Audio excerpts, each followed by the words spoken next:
じゃあ、それで、みりんを手に入れて、また照り焼きソースを作りました。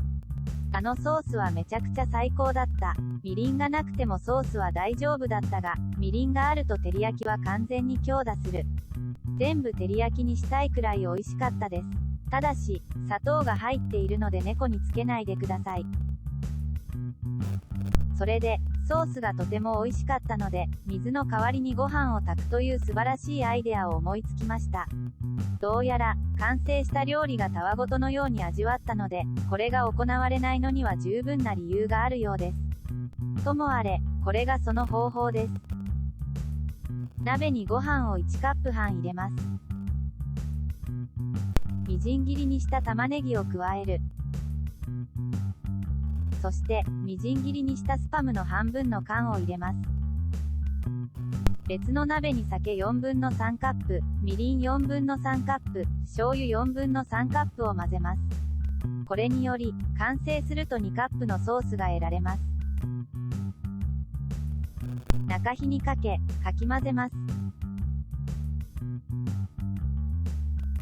ブラウンシュガー大さじ2をかき混ぜ、混合物を沸騰させます。沸騰したら弱火にして10分煮込む。完成したソースを2カップ取り、ご飯に加えます。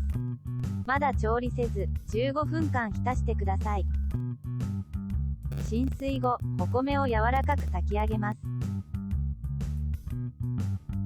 弱火にして蓋をします。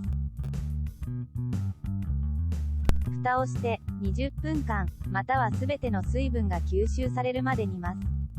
蓋を開けないでください。覗かないでください。蓋の通気口もガムテープで塞ぎました。20分後、まだ完了していません。あと33分待たされた。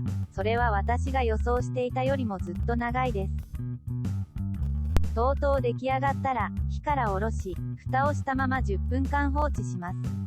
まだ蓋を開けてはいけませんが、これはとにかくひどい味がすることは分かっているので、開けても大したことではありません。ふわふわしてサーブします。カリカリではありませんが、ご飯はまだ少し硬く、これはクソ塩辛いです。こちらもベタベタです。普通にご飯を炊いてタレをかければよかったのに、このディップクソのアイデアを試してみる必要がありました。